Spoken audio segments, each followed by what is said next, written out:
আসসালামু আলাইকুম লার্নার্স, সবাইকে নার্স ক্লাসরুমে স্বাগত জানাচ্ছি। তো আমাদের এইটা প্রথম ভিডিও হতে যাচ্ছে নার্স ক্লাসরুমের। আজকের ক্লাসটা মূলত কাদের জন্য? আজকের ক্লাসটা হচ্ছে এসএসসি 25দের জন্য, 25দের ডেডিকেটেড করা ক্লাস এটা। যে তাদের যে সিলেবাসে যে কয়েকটা সাবজেক্ট আছে, যে কয়টা অধ্যায় আছে, ঠিক আছে, সেই অধ্যায়গুলো গুছায়া দেওয়ার চেষ্টা করব ইনশাল্লাহ। তারই ধারাবাহিকতায় আজকে প্রথম ক্লাস আমাদের যে কাজ ক্ষমতা শক্তি, এই অধ্যায়টা আমরা আজকে আজকে পুরাটা শেষ করব না, আমরা 3টা ভিডিওর মাধ্যমে শেষ করব।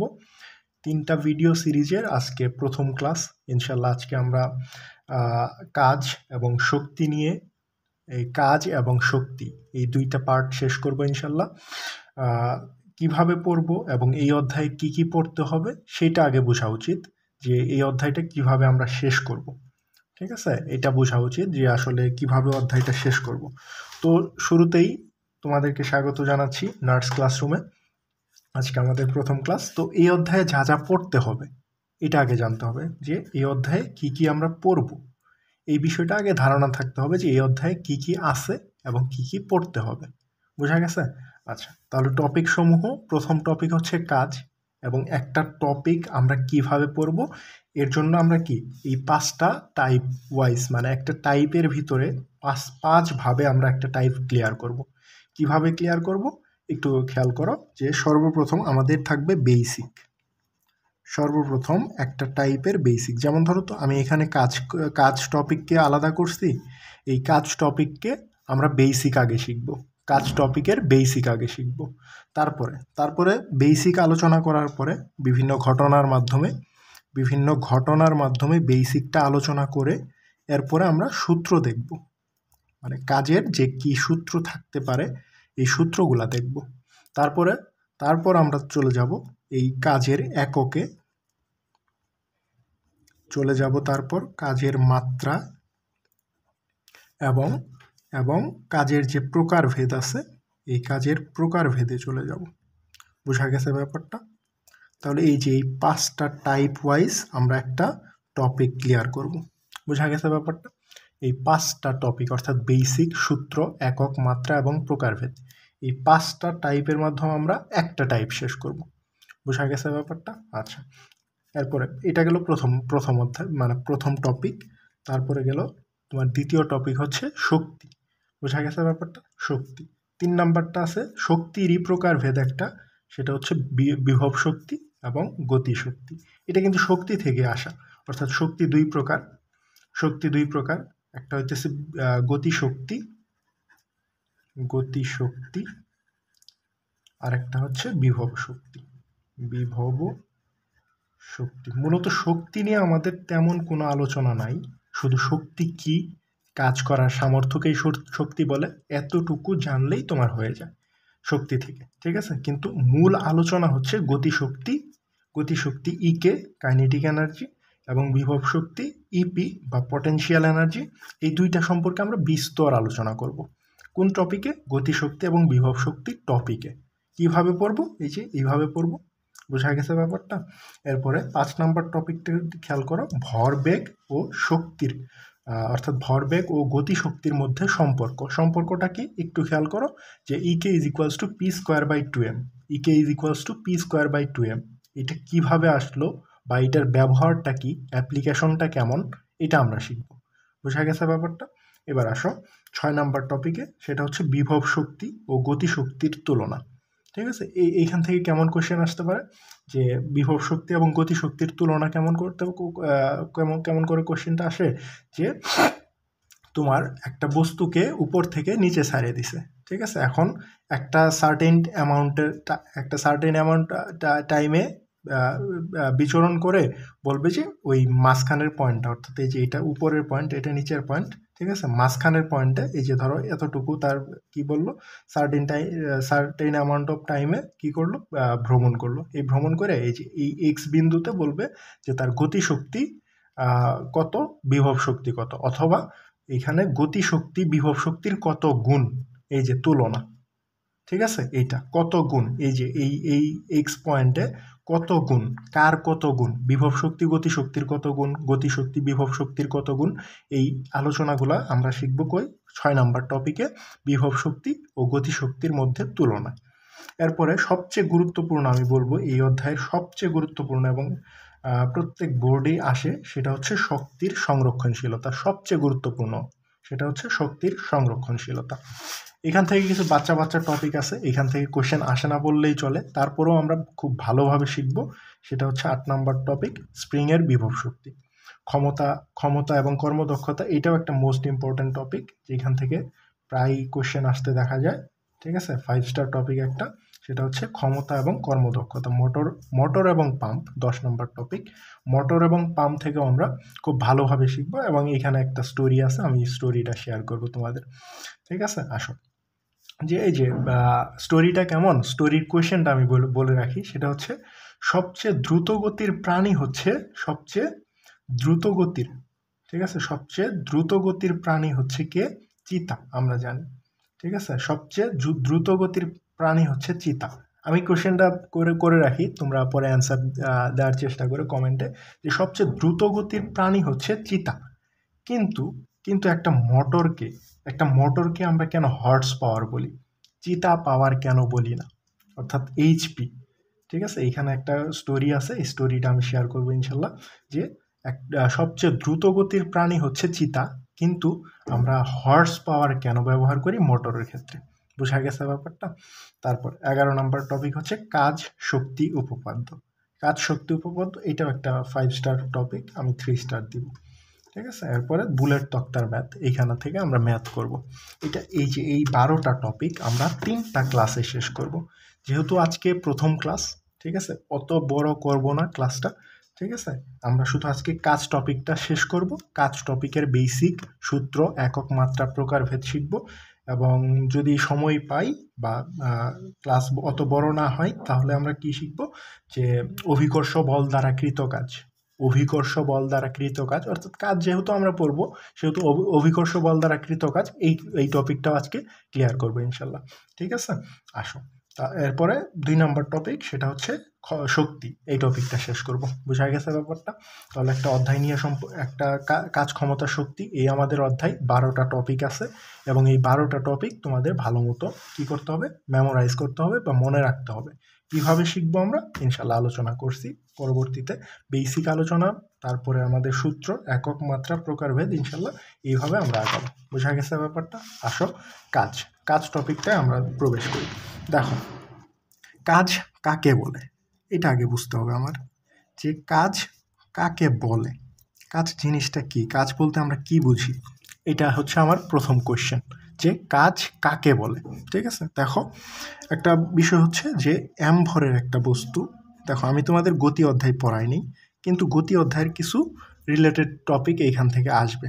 যে আশা করি যেহেতু তোমরা 25 ব্যাচ, সেহেতু গতি অধ্যায়টা পড়ে আসছো, গতি বল এই অধ্যায়টা পড়ে আসছো। ঠিক আছে, না পড়লেও সমস্যা নাই, তুমি বুঝতে পারবা যে ভরের একটা বস্তু এখানে রাখা আছে। ধরো এইখান থেকে যদি আমি এফ বল প্রয়োগ করি, ঠিক আছে, ভরের বস্তুর উপর যদি এফ বল প্রয়োগ করি, তাহলে বস্তুটা কি করবে, যে একটা সময় যায় কি করবে, এইখানে অবস্থান করবে। ঠিক আছে, এই যে ভরের বস্তুটা এইখানে চলে আসবে। এই যে মাঝখানে যে দূরত্বটা অতিক্রম করলো, ঠিক আছে, দূরত্ব অতিক্রম করলো এস, তাহলে এইটাকে আমরা কি বলবো, সরণ। ঠিক আছে, দূরত্ব না, মূলত সরণ বলবো এটাকে। ঠিক আছে, যে অতিক্রান্ত দূরত্ব যতটুকু ট্রাভেল করলো, এই যে ভরের বস্তুটা এফ বল প্রয়োগ করার ফলে কি হবে, একটা ত্বরণ প্রাপ্ত হবে, তাই না? যে আদিবেগ ইউ, শেষ বেগ ভি প্রাপ্ত হবে, একটা ত্বরণের কারণে বস্তুটা এইখানে আসবে। এটা বাচ্চাকালের পড়া। ঠিক আছে, তো এই এফ বল প্রয়োগের ফলে যে এস সরণটা অতিক্রম করলো, ঠিক আছে, সরণটা অতিক্রম করে ভরের বস্তুটা যে এই পয়েন্টটা আসলো, ঠিক আছে, এই পয়েন্টটা আসার কারণে আমরা এটাকে কি বলবো, যে ভরের উপর একটা কাজ প্রযুক্ত হয়েছে। বোঝা গেছে ব্যাপারটা? যে এফ বল প্রয়োগের ফলে ভরের উপর এফ বল প্রয়োগের ফলে যদি তার সরণ ঘটে, তাহলে সেটাকে আমরা কি বলবো, কাজ বলবো। তাহলে কাজের শর্ত হচ্ছে কি, কাজের শর্ত আমরা কি বলতে পারি, যে অবশ্যই তাকে এফ বল প্রয়োগ করতে হবে। ঠিক আছে, এফ বল প্রয়োগ করতে হবে। দ্বিতীয় শর্ত, এটা গেল প্রথম শর্ত। দ্বিতীয় শর্ত হচ্ছে তার এস সরণ ঘটতে হবে। বোঝা গেছে ব্যাপারটা, যে এস সরণ ঘটতে হবে। এই দুইটা শর্ত, যে এফ বল প্রয়োগ করতে হবে, 2 নাম্বার হচ্ছে এস সরণ ঘটতে হবে। যদি এস সরণ না ঘটে তাহলে কিন্তু সে কাজ হবে না। দেখো তোমার বাড়ির সামনে যে দারোয়ান বসে থাকে সারাদিন চেয়ারের উপরে, ঠিক আছে, কিন্তু দেখো সকালবেলাও যে চেয়ারে বসে থাকতে তুমি দেখছো, ঠিক আছে, ঠিক রাত্রিবেলাও সেই চেয়ারেই বসে থাকে, তার কিন্তু অবস্থানের পরিবর্তন ঘটে না। ঠিক আছে, যেহেতু তার অবস্থানের পরিবর্তন ঘটে না, সেহেতু আমরা পদার্থবিজ্ঞানের ভাষায় বা ফিজিক্সের ল অনুসারে আমরা বলতে পারি যে দারোয়ান কোনো কাজ করে না। ঠিক আছে, এটা পদার্থবিজ্ঞান বলে যে দারোয়ান কোনো কাজ করে না, কিন্তু আসলে তো দারোয়ানকে আমরা দিন শেষে বেতন দিই, তাই না? আচ্ছা, যাই হোক, ওদিকে না যাই, শুধু আমি বললাম যে এফ বল প্রয়োগের ফলে বস্তুর যদি অবস্থানের পরিবর্তন ঘটে, অর্থাৎ সরণ ঘটে, তাহলে তাকে আমরা কাজ বলতে পারবো। ঠিক আছে, এখন এটা গেল আমাদের বেসিক আলোচনা, যে এফ বল প্রয়োগ করছি, এই পয়েন্ট থেকে এই পয়েন্টে আসছে, ঠিক আছে, এম ভরের বস্তু, তাহলে তার কাজ হবে। বোঝা গেছে ব্যাপারটা, কাজ বোঝা গেছে। এবার আমরা সূত্র নিয়ে আলোচনা করি, যে এইখান থেকে শর্ত থেকে সূত্র আসে। দেখো, শর্ত থেকে আসে সূত্র। ঠিক আছে, শর্ত কি? এফ বল প্রয়োগ করতে হবে, ঠিক আছে, এফ বল প্রয়োগ করতে হবে এবং সরণ ঘটতে হবে। দেখো, এটা তো জানো যে কাজের ইংরেজি হচ্ছে ওয়ার্ক। ঠিক আছে, এই ওয়ার্ক থেকে ডাব্লিউ দ্বারা আমরা কাজ বোঝাবো। ওয়ার্কের ডাব্লিউ থেকে কাজ বোঝাবো, যে W is equals to F S. ঠিক আছে, এফ এস। আরও যদি ইন্টারমিডিয়েট লেভেলে বলতে চাই, তাহলে W is equals to F S cos theta. F S cos theta, এই কস থেটার কাজ তোমাদের এসএসসিতে নাই। ঠিক আছে, কস থেটা অর্থাৎ কত ডিগ্রিতে কাজটা করলো, এই হিসাব তোমার এসএসসিতে নাই। তাহলে এটা আমরা কি করব? স্কিপ করব আপাতত। ঠিক আছে, এইচএসসিতে আমরা পড়বো যে এফ এস কস থেটা বা কস থেটার কাজ কি, দিকের কাজ কি, এটা আমরা ইনশাল্লাহ এইচএসসিতে পড়বো। বোঝা গেছে ব্যাপারটা? ফর এইচএসসি এটা বোঝা গেছে। এবার তাহলে আমাদের কতটুকুর মধ্যে সীমাবদ্ধ থাকবো, যে আমরা যে W is equals to F S, এখানে এফ কি? এফ হচ্ছে এই যে প্রযুক্ত বল, ঠিক আছে, আর এস কি? এস হচ্ছে সরণ। বোঝা গেছে ব্যাপারটা? এবার আসো যে আরেকটা বিষয়, সেটা হচ্ছে যে এবার একক মাত্রাটা একটু দেখি, খেয়াল করো, যে তোমরা গতি অধ্যায় পড়ে আসছো, গতি অধ্যায় থেকে আচ্ছা, একক মাত্রাটা একটু অন্য কালার দিয়ে বুঝাই তোমাকে। সেটা হচ্ছে যে আমরা এখন এককটা পড়ব। সেটা হচ্ছে যে দেখো, W is equals to F S, এটা হচ্ছে আমার সূত্র। এই সূত্র থেকে আমরা এখন একক বের করব। দেখো কিভাবে বের করি, একটু খেয়াল করো, যে আমরা ডাব্লিউ কাজ, ঠিক আছে, কাজের এককটা বের করতে চাই। আমরা জানি না যে এফ এর একক কি, অর্থাৎ বলের একক কি? বলের একক নিউটন। এটা আমরা গতি অধ্যায় বা বল অধ্যায় থেকে জেনে আসছি, যে বলের একক হচ্ছে নিউটন। আর এস অর্থাৎ সরণের একক হচ্ছে মিটার। ঠিক আছে, তাহলে কাজের একক কি নিউটন মিটার? হ্যাঁ, কাজের একক নিউটন মিটার, যাকে আমরা সুন্দর করে একটা নাম দিই, সেটা হচ্ছে জুল। জুলকে কি দ্বারা প্রকাশ করে? জে দ্বারা প্রকাশ করে, ওই যে প্রথম অক্ষর। বুঝা গেছে ব্যাপারটা? জুলকে জে দ্বারা প্রকাশ করে, যার বাংলা নাম হচ্ছে জুল, এবং এটা হচ্ছে এক এসআই একক। ঠিক আছে, এটা কি একক? এসআই একক। এটা এসআই একক। বুঝা গেছে ব্যাপারটা? তাহলে কি পাইলাম আমরা? আবার একটু সামারি করি। W is equals to F S. ঠিক আছে, এখান থেকে যদি আমি যদি আনতে চাই, কি আনতে চাইতেছি? একক আনতে চাইতেছি। সেটা হচ্ছে যে নিউটন মিটার, যেটাকে আমরা সুন্দর করে নাম দেই জুল। ঠিক আছে, প্রকাশ করি কিভাবে? জে দ্বারা, যেটা হচ্ছে মূলত এসআই একক। বোঝা গেছে ব্যাপারটা? এবার আসো যে এটার একক তো ক্লিয়ার করলাম। এবার আসো মাত্রা। ঠিক আছে, ঠিক আছে, মাত্রা সেটা হচ্ছে যে আচ্ছা, সূত্র আরেকটু ক্লিয়ার করি, যে ডাব্লিউ ইজ ইকুয়ালস টু, আমরা কি লিখতে পারি, যে ডাব্লিউ ইজ ইকুয়ালস টু আরেকটা লিখতে পারি, এফ ইজ ইকুয়ালস টু যেহেতু এম এ, তাহলে এফ এর পরিবর্তে এম এ বসাইতে পারি, এবং এস এর মতোই থাকবো, যে এম এ এস। বোঝা গেছে ব্যাপারটা, MAS। এবার তাহলে এইখান থেকে মাত্রার ক্ষেত্রে আমরা কি বলতে পারি যে W is equals two FS, অবশ্যই FS, ঠিক আছে। এখান থেকে আবার Fকে বলতে পারি আমরা MA এবং S এর মতোই। এবার খেয়াল করো যে M হচ্ছে কেজি, ঠিক আছে। M এর একক হচ্ছে কেজি, এর একক হচ্ছে মিটার পার সেকেন্ড স্কোয়ার এবং সরণ দূরত্বের একক হচ্ছে মিটার। তাহলে কি বলতে পারি যে KG metre per second square এবং কি বলতে পারি মিটার। এই যে কেজি হচ্ছে M এর একক অর্থাৎ ভরের একক, মিটার পার সেকেন্ড স্কোয়ার হচ্ছে এর একক অর্থাৎ ত্বরণের একক, মিটার হচ্ছে সরণের একক। বোঝা গেছে ব্যাপারটা। তাহলে এইটার কিন্তু আরেকটা একক বলতে পারি আমরা KG metre square per second square, এটাও কিন্তু একক বলতে পারি, ঠিক আছে। কিন্তু এটা অ্যাপ্লিকেবল না বা আমরা এটা অ্যাপ্লাই করি না, ঠিক আছে। এটা একক হয় কিন্তু এটা আমরা ব্যবহার করি না, ঠিক আছে। এবার আসো যে কেজি বা ভর, এটা কি কেজি বা ভর, এটা কি মূলত ম্যাস না? দেখো তো আমরা পড়ছি না যে ম্যাস মানে কি ভর, ঠিক আছে, যেটার মাত্রা হচ্ছে M, ঠিক আছে। ম্যাস বা ভর এটার মাত্রা কি M। তারপরে কি আমরা পড়ছি মিটার বা লেন্থ, মিটার দৈর্ঘ্যের একক কি, মানে দৈর্ঘ্যের মাত্রা হচ্ছে লেন্থের এল আসে আমার, ঠিক আছে। অর্থাৎ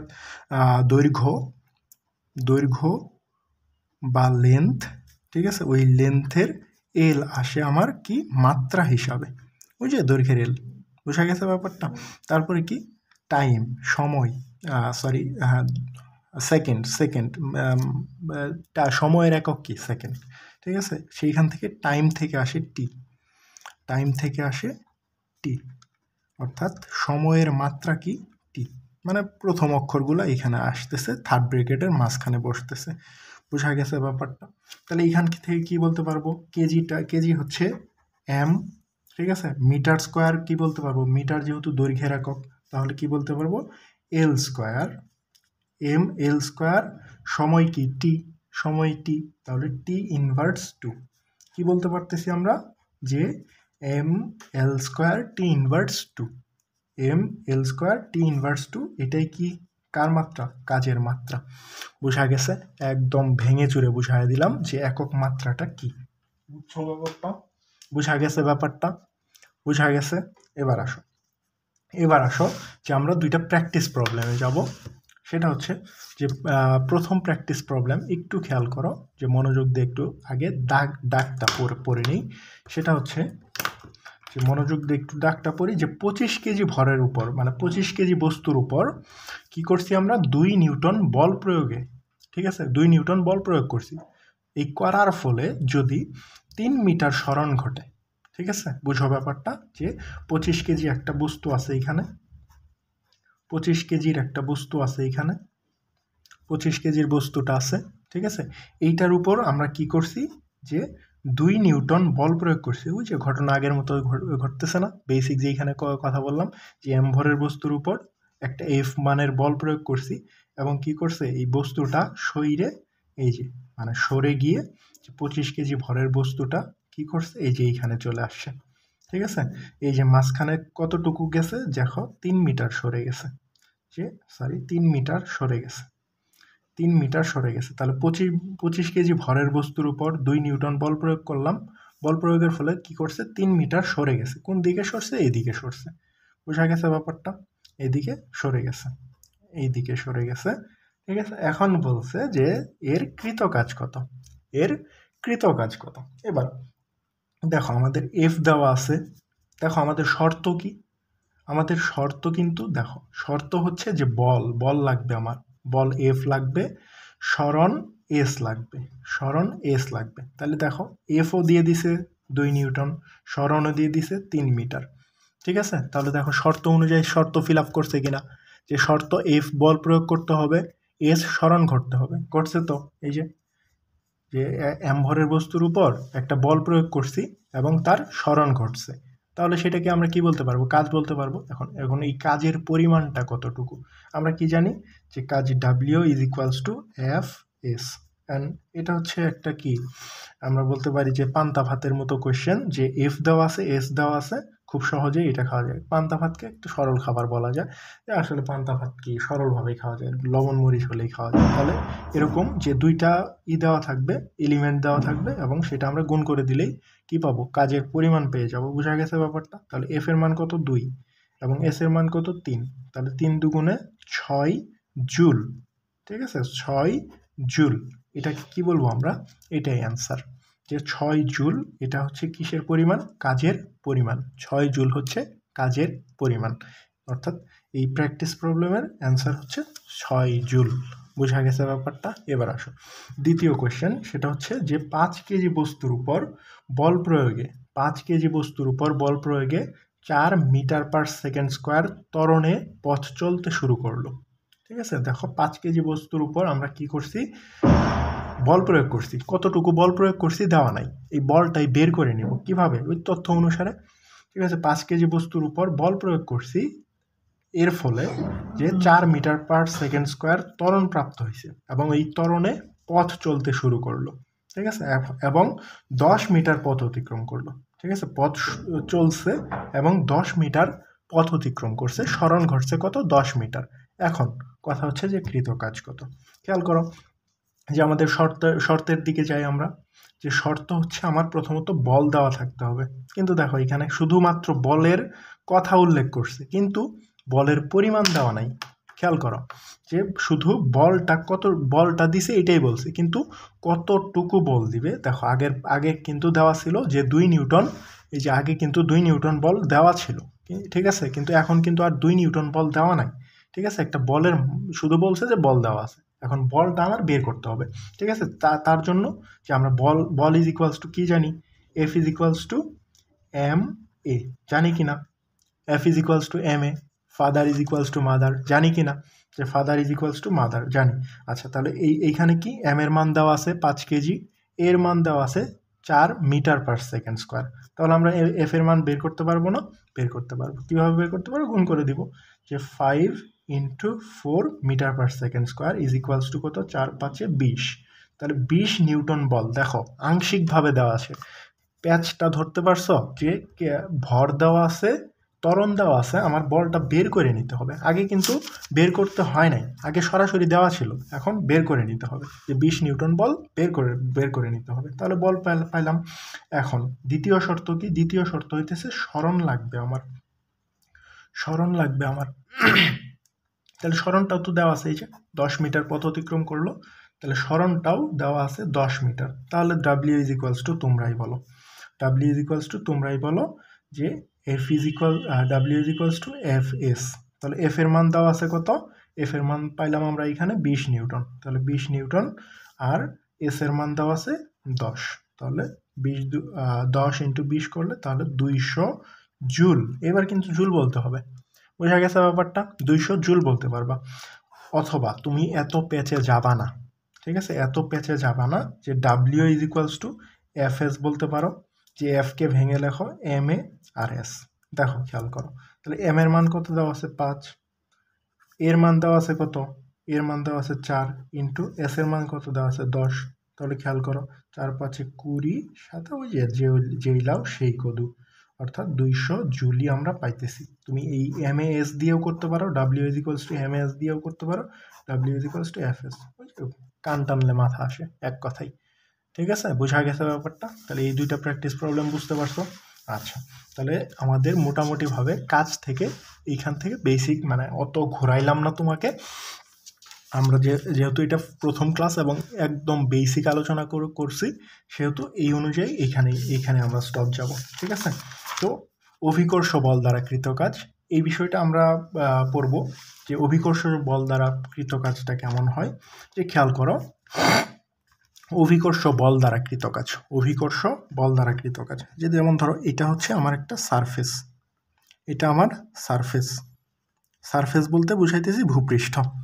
ঠিক আছে, সারফেস বলতে বুঝাইতেছি ভূপৃষ্ঠ। এই ভূপৃষ্ঠের এই যে এইখানে একটা আমার বস্তু আছে। ঠিক আছে, তাহলে আমরা কি জানি, স্বাভাবিকভাবেই জানি যে ভূপৃষ্ঠ নিউটনের যে গতির সূত্র আছে, সেখান থেকে নিউটনের গতির সূত্র থেকে আমরা জানি যে এটা এই যে নিচ দিকে বা কেন্দ্রমুখী, এটা তো ভূপৃষ্ঠের একটা সারফেস এবং ভূপৃষ্ঠটা গোলাকার, পুরাটা একটা গোলাকার, তাই না? পুরাটা একটা গোলাকার। এই গোলাকারটার একটা কেন্দ্র আছে এবং এই কেন্দ্রের দিকে এই ভূপৃষ্ঠের বস্তুটা কি করবে, একটা বল, যেটার নাম হচ্ছে কেন্দ্রমুখী বল। ঠিক আছে, কেন্দ্রমুখী বল। ঠিক আছে, কেন্দ্রমুখী বল ফিল করবে। ঠিক আছে, কেন্দ্রের দিকে একটা বল ফিল করবে, কেন্দ্রমুখী বল, যেটা হচ্ছে এমজি। ঠিক আছে, কেন্দ্রমুখী বল এমজি ফিল করবে, করবে কিনা? আচ্ছা, এবার এই বস্তুটারে আমরা কি করব, এই যে এদিকে টানবো। ঠিক আছে, এই যে এদিকে টেনে উপরে তুললাম, আমরা এই বস্তুটাই উপরে তুললাম।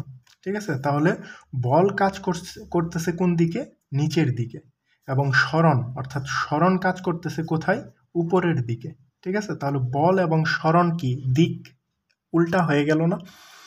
বল বা সরণ, ঠিক আছে, বল কাজ করতেছে নিচের দিকে, কিন্তু আমার সরণ ঘটতেছে কি উপরের দিকে, বা উপরে তুলতে চাইতেছি, তাহলে সরণ কি বিপরীত দিকে ঘটছে না? তাহলে খেয়াল করো, তাহলে কাজের পরিমাণ হবে W = যে -mgh। বোঝা গেছে ব্যাপারটা? যে বল আমার কাজ করতেছে নিচের দিকে, কার মতে, নিউটনের মতে। ঠিক আছে, নিউটনের মতে, এবং সরণ কি উপরের দিকে বা উপরে তুলতে চাইতেছি আমরা। ঠিক আছে, তাহলে সরণ কতটুকু, সরণ এই যে এইচ পরিমাণ সরণ, কারণ ভূপৃষ্ঠ থেকে উপরে এইচ পর্যন্ত সরণ, এই এসটাকে আমরা এইচ আকারে লিখছি, যে আমরা বলতে পারি যে W = -mg। -mg কেন? কারণ ভরের দিক বা বলের দিকে একটা কেন্দ্রমুখী বল, এই কেন্দ্রমুখী বলের দিক একটা এবং সরণের দিক আরেকটা। এই দিক পরিবর্তন বা দিক বিপরীতমুখী হওয়ার কারণে আমরা সেটাকে বলতে পারি যে সেটার সামনে বিপরীতমুখী, এবং সেটাকে কি বলতে পারি, যে -mgh। বোঝা গেছে ব্যাপারটা? মাইনাস কেন আসলো? কারণ বলের দিক এবং সরণের দিক আলাদা। বোঝা গেছে ব্যাপারটা? এবার ধরো যে এই বস্তুটাই, ঠিক আছে, এই বস্তুটাকে আমি উপরের দিকে বল ফিল করাইলাম। কতটুকু বল? ওই যে এমজি পরিমাণ বলি উপরের দিকে প্রেশারাইজ করলাম, এবং কি সরণও উপরের দিকেই ঘটলো। তাহলে W = কি হবে? তাহলে W = +mgh হবে, অর্থাৎ সরণের দিক এবং বলের দিক একই। ঠিক আছে, সরণের দিক এবং বলের দিক একই। এখানে কি লিখতে পারি, যে বল ও সরণের দিক একই, সরণের দিক একই, বল এবং সরণের দিক একই, যার ফলে আসতেছে আমরা কি W = mgh। ওই mgh কেমন, বিষয়টা খেয়াল করো, যে আমরা অভিকর্ষ বল দ্বারা কৃত কাজ বের করতেছি। mgh মূলত কি, মূলত কিন্তু mas। দেখো, ভরের কোনো পরিবর্তন হয় না। ঠিক আছে, এই এটা হচ্ছে ত্বরণ। ঠিক আছে, আর জিটা কি, জিটা হচ্ছে অভিকর্ষজ ত্বরণ।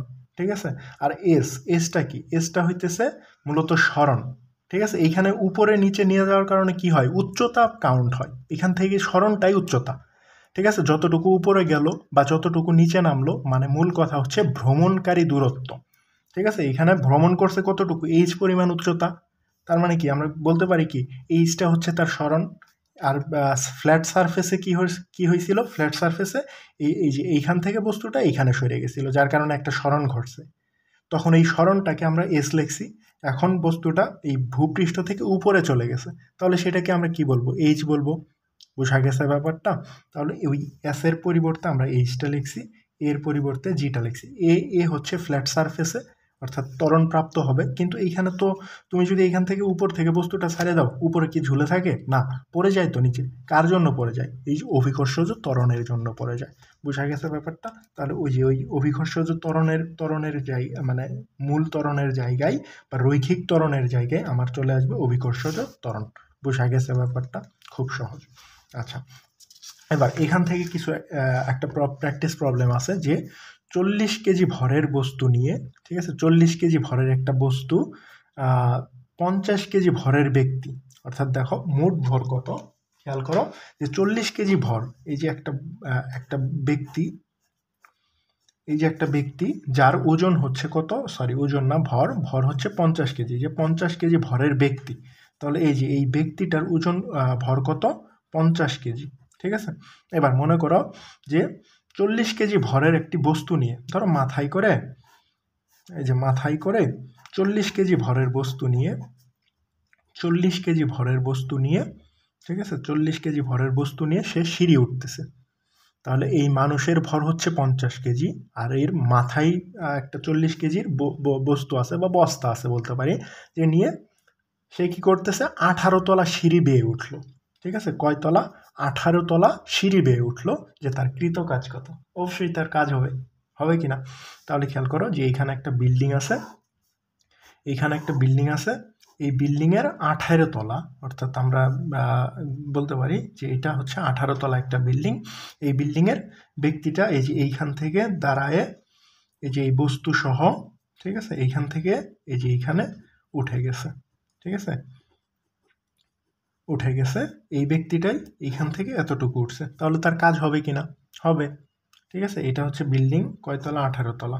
2 3 4 5 6 7 8 9 10 11 12 13 14 15 16 17 18। আচ্ছা, কল্পনা করে নাও যে 18 তলা। এই 18 তলা কি করছে? সে এই ব্যক্তিটাই এইখান থেকে এইখানে পৌঁছাইছে। এখন তাহলে পুরাটুকু সময় সরণ কত? যে 18 তলা পরিমাণ সরণ। এখন 1 তলা সমান 10 মিটার। ঠিক আছে, 1 তলা সমান 10 মিটার। তাহলে 18 তলা সমান কত? 180 মিটার কিনা? 180 মিটার। ঠিক আছে, তাহলে 180 মিটার সে কি করছে? যে অভিকর্ষজ ত্বরণের বিরুদ্ধে উঠে কি করছে? কাজ করছে। ঠিক আছে, তার মানে কি? তার এমজি কোন দিকে? এমজি উপরের দিকে। ঠিক আছে, তার সরণও ঘটছে কোথায়? উপরের দিকে। অর্থাৎ এইচ পরিমাণ উচ্চতা, সে উপরের দিকেই গেছে কিনা? সে এমজি, অর্থাৎ এম এর মান কত এখানে? 50 আর 40, 90 কেজি। 50 এবং 40, 90 কেজি। তার মোট আমরা কি বলতে পারি? M net. ঠিক আছে, M net is equals to 50 plus 40 KG is equals to মোট হচ্ছে 90 কেজি। 90 কেজি কি? এম নেট, মানে পুরা ভর। পুরা ভর কত? 90 কেজি। এই 90 কেজি নিয়ে সে কোথায় উঠছে? উপরের দিকে উঠছে কিনা? উপরের দিকে উঠছে। এবং তার সরণও কি উপরের দিকেই ঘটছে কিনা? ঘটছে। তাহলে খেয়াল করো, আমরা কি প্লাসের সূত্র বসাবো না মাইনাসের সূত্র বসাবো? অবশ্যই প্লাসের সূত্র। কেন? কারণ বস্তুর যে বাধাদানকারী বল, অর্থাৎ বাধাদানকারী বল বলতেছে যে এমজি বল, অর্থাৎ যে কেন্দ্রমুখী বল, এটার বিরুদ্ধে চলে যাইতেছে, উপরে চলে যাইতেছে, যাচ্ছে কিনা? যাচ্ছে। আচ্ছা, তাহলে উপরে যাচ্ছে বল এবং উপরের হচ্ছে সরণ। তাহলে বলের দিক এবং সরণের দিক একই। বলের দিক এবং সরণের দিক একই। তাহলে কি বলবো আমরা? প্লাস এমজি না মাইনাস এমজি? অবশ্যই প্লাস এমজি, তাই কিনা? তাহলে আমরা বলতে পারবো যে W is equals to M G H. এইখানে এম এর মান কত? 90 কেজি। এম এর মান কত? 90 কেজি। জির মান কত? 9.8 মিটার পার সেকেন্ড স্কোয়ার। এটা মুখস্থ থাকার কথা। 90 কেজি এবং 9.8, এটা মুখস্থ থাকার কথা। এবং এইচ এর মান কত? কতটুকু গেছে? 180 মিটার। খেয়াল করো, 180 মিটার। 18 তলা গেছে এবং প্রতি তলার উচ্চতা এই যে এখানে বলে দিছে যে এখানে 1 তলা ইজ ইকুয়ালস টু 10 মিটার। তাহলে 18 তলা ইজ ইকুয়ালস টু কত? 180 মিটার। তাহলে 180 মিটার। এটা যদি আমরা সিম্পলি ক্যালকুলেশন করি, তাহলে আমরা কি দেখব? সিম্পলি ক্যালকুলেশন যদি করি তাহলে দেখব 90 ইন্টু 9.8 ইন্টু কত? 180 ইজ ইকুয়ালস টু কত আসতে যে 158,760 জুল। বোঝা গেছে ব্যাপারটা? বুঝতে পারছো বিষয়টা? তাহলে এত জুল কাজ সম্পন্ন করছে, অনেক অনেক কাজ করছে লোকটা। আচ্ছা, যাই হোক, তাহলে এটা হচ্ছে আমাদের কাজের পরিমাণ, এবং এটা হচ্ছে কিসের মাধ্যমে? অভিকর্ষ বল দ্বারা কৃত কাজ। বোঝা গেছে ব্যাপারটা? আশা করি বুঝতে পারছি। এবার আসি যে আজকে লাস্ট টপিক বা সেকেন্ড টপিক, আমাদের সেকেন্ড টপিক হচ্ছে শক্তি। শক্তি আর কিছুই না, এইখানে একটা স্টোরি আছে, স্টোরিটা বললেই বুঝতে পারবা। যে যেমন ধরো আজকে তুমি কি করছো? যে আজকে ধরো খুব ভালো ভালো খাবার দাবার করছো, কাচ্চি মশায় যায় কাচ্চি খাইছো। ঠিক আছে, কাচ্চি মশায় গিয়ে তুমি কাচ্চি খাইছো। ঠিক আছে, এখন এই কাচ্চি খাওয়ানোর পরে তোমাকে যদি আমি বলি এই যে এইখানে একটা বক্স আছে, ঠিক আছে, এইখানে একটা বক্স আছে, এই বক্সটা এই যে এইখানে আনবা। ঠিক আছে, এইখানে আনবা। ঠিক আছে, তাহলে কি করতে পারবা, খুব সহজেই আনতে পারবা না, যে একটা ধাক্কা দিবা তুমি, এই ধাক্কা দেওয়ার ফলে কি করবা, যে এই বস্তুটা এইখানে চলে আসবে, এই বস্তুটা এইখানে চলে আসবে, তাই না? তাহলে তুমি কি করলা, কাজ করলা কিনা, যে বস্তুর অবস্থানের পরিবর্তন ঘটাইলা, কাজ করলা, আচ্ছা কাজ করলা। কিন্তু আরেকটা সিনারিও কল্পনা করো, যে ধরো তোমার মা তোমাকে 3 দিন ধরে খাবার দেয় না, মায়েরা এত নিষ্ঠুর হয় না, ঠিক আছে, মায়েরা খাবার দেয়, অবশ্যই খাবার দেয়, ঠিক আছে, কিন্তু কল্পনার জগতে চিন্তা করো, তোমাকে আজকে খাবার দেয় নাই গত 3 দিন ধরে, 3 দিন ধরে খাবার দেয় নাই, কিন্তু এই বস্তুটার তুমি যদি এইখান থেকে আনতে চাও, তাহলে কি তুমি আনতে পারবা? না, এত ধাক্কাধাক্কি করলা, বস্তুটা এইখানেই স্থির থাকলো, ঠিক আছে, এইখানেই স্থির থাকলো, এই বস্তুটারে তুমি আর এই যে এইখানে আনতে পারলা না, ঠিক আছে, এই বস্তুটারে কি এইখানে তুমি আনতে পারলা না, তাহলে কি কাজ হবে? না, হবে না। তার মানে তুমি কি, তোমাকে আমি কি দুর্বল বলতে পারি কিনা? এইখানে দুর্বল বলতে পারি, কেন? তোমার মধ্যে শক্তি নাই, তোমার মধ্যে শক্তি নাই, তোমাকে কাচ্চি খাওয়াইছিলাম, খাওয়ায় বলছি যে এই বস্তুটারে ধাক্কা দিয়ে এইখানে আনো, আনতে পারছো, তোমার মধ্যে শক্তি সঞ্চয় হয়েছে, হয়েছে কিনা, তুমি কাজ করতে পারছো, কিন্তু এইখানে তোমার 3 দিন ধরে খাবার দেয়নি, ঠিক আছে, যার কারণে তুমি এই বস্তুটার ধাক্কায় এইখানে আনতে পারো নাই, তার মানে কি তোমার মধ্যে শক্তি নাই, তার মানে কি বিষয়টা কেমন, যে ধরো তুমি একটা কাজ করতে চাও, তুমি একটা কাজ করতে চাও, ঠিক আছে, তুমি একটা কাজ করতে চাও, এখন এই কাজটা করার জন্য তোমার কি সামর্থ্য লাগবে না? বুঝো ব্যাপারটা, এই কাজটা তুমি করতে চাও, তাহলে তার জন্য কি সামর্থ্য লাগবে না? সামর্থ্য লাগবে না? সামর্থ্য লাগবে। তাহলে এই যে কাজ করতে চাওয়ার যে সামর্থ্য, এই সামর্থ্যকে আমরা বলতে পারি শক্তি, ঠিক আছে। এইখানে তোমাকে আমি কাচ্চি খাওয়াইছিলাম, তুমি একটা সামর্থ্যবান হইছো, কাজ করার সামর্থ্য লাভ করছো, বিধায় তুমি এই বস্তুটার এইখানে আনছো, কার কারণে আনতে পারছো? শক্তির কারণে আনতে পারছো। বুঝা গেছে ব্যাপারটা? তার মানে কাজ করতে চাওয়ার যে সামর্থ্য, চাইলা এবং সামর্থ্যবান হইলা, তুমি কি করলা, কার মাধ্যমে আনলা? শক্তির মাধ্যমে আনলা। কাজ করার সামর্থ্যই হচ্ছে শক্তি। এবং এইখানে দেখো, তুমি কিন্তু সামর্থ্যবান না, এই বস্তুটারে এইখানে আনার সামর্থ্যবান না, তাহলে তোমার শক্তি নাই, কারণ কি? কাজই হয় নাই। কাজ করতে চাইলা, কিন্তু কাজ তো হয় নাই, কারণ কি? বস্তুর আদি অবস্থান এবং শেষ অবস্থান একই, স্মরণ ঘটে নাই, কাজ হয় নাই, শক্তিও নাই। বুঝা গেছে ব্যাপারটা? তাহলে এই এতটুকুই শক্তি নিয়ে আলোচনা, এতটুকুই। কিন্তু শক্তির যে প্রকারভেদ আছে, শক্তি 2 প্রকার, বিভব শক্তি, গতিশক্তি, মানে আপেক্ষিকভাবে বলতে পারি যে শক্তি 2 প্রকার, বিভব শক্তি, গতিশক্তি। এই বিভব শক্তি, গতিশক্তি নিয়ে আলোচনা, বিস্তর আলোচনা আছে, ইনশাল্লাহ আমরা পর্যায়ক্রমে যাব, ঠিক আছে। তাহলে আজকে আমরা কি শিখলাম, এইটার পিডিএফ আমি তোমাকে দিয়ে দিব, ছবি তুলে স্ক্যানারে স্ক্যান করে ইনশাল্লাহ পিডিএফ তোমাদেরকে দিয়ে দিব, পেজে পাওয়া যাবা। সেটা হচ্ছে নার্স ক্লাসরুম পেজ আছে আমাদের, নার্স ক্লাসরুম গ্রুপ আছে, নার্স ক্লাসরুম বাই ইমরান, ওই গ্রুপে তোমরা পেয়ে যাবা, পেজে তোমরা পেয়ে যাবে এই ক্লাসের সম্পূর্ণ নোটটা। তাহলে আজকে আমাদের কি কি টপিক শেষ হইলো? এটা হচ্ছে কাজ এবং শক্তি, এই 2টা টপিক কিন্তু শেষ হইলো, ঠিক আছে। ইনশাল্লাহ কালকে বা পরবর্তী লেকচারে আমরা বিভব শক্তি, তারপরে ভর বিভব শক্তি, গতিশক্তি, ভর, মানে মোট কথা যে আমরা আর 2টা ক্লাসের মাধ্যমে পুরো অধ্যায়টা শেষ করব। বুঝা গেছে ব্যাপারটা? মোট কথা এটাই যে আমরা 2টা ক্লাসের মাধ্যমে এই পুরো অধ্যায়টা শেষ করে দেব। ততক্ষণ পর্যন্ত ভালো থাকো, সুস্থ থাকো, ভাইয়ার জন্য দোয়া করো, ইনশাল্লাহ ভালো থাকো। হ্যাঁ, আজকে এই পর্যন্তই।